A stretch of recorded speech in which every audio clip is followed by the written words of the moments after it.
The disaster that rewrote America. On a January morning in 1969, a drilling platform off the coast of Santa Barbara ruptured with a violence that no one had expected. A well blowout sent a black river into the Pacific, and ocean and sky were transformed into a spreading stain. Over the next 10 days, roughly 4 million gallons of crude oil poured into the water, coating beaches, killing seabirds, and turning a symbol of California's natural paradise into a scene of grim ruin. The photographs slicked pelicans, tar-choked sand, helpless volunteers arrived in living rooms across the nation and landed like a verdict. Something about the way we were using the planet had to change. The immediate aftermath was chaos and heartbreak, but it also revealed a quieter, fiercer story. Local citizens, fishermen and students, housewives and retirees did not wait for officials to arrive with solutions.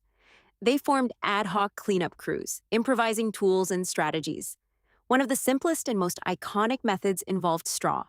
Men and women used bundled stalks to scoop globs of oil from the shoreline, scraping and absorbing until the straw was saturated.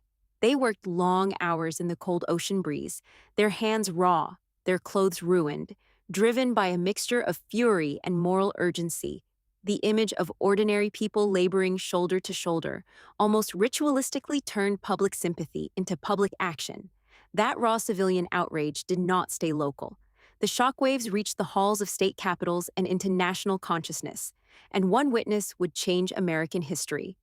Gaylord Nelson, a senator from Wisconsin, watched how the Santa Barbara spill transformed citizens into activists overnight.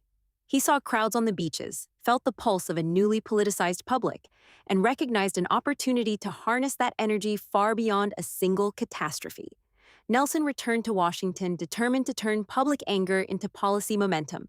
Nelson conceived of an idea that was at once simple and audacious, a nationwide day of education and protest, when millions could focus attention on the environment and demand accountability.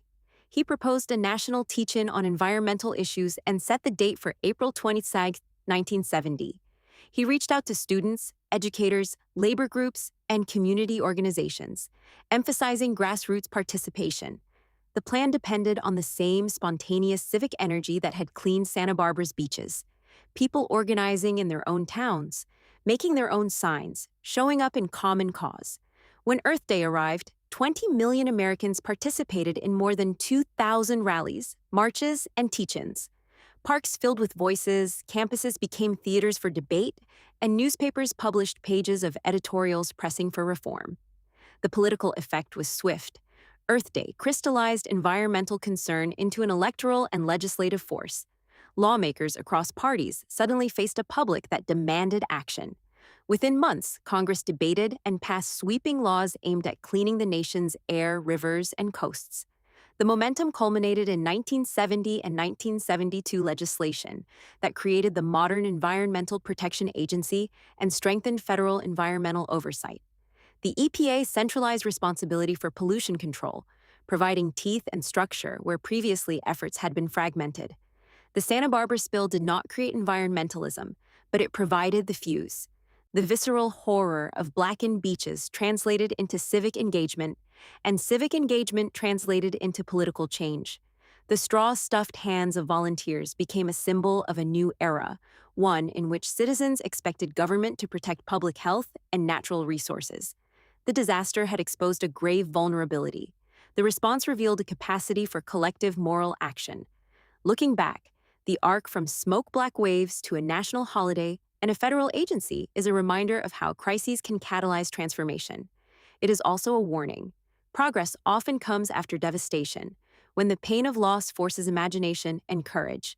The legacy of Santa Barbara and the first Earth Day is not just law or institution, but a model citizens moved to act and leaders compelled to listen. That is how a disaster rewrote America.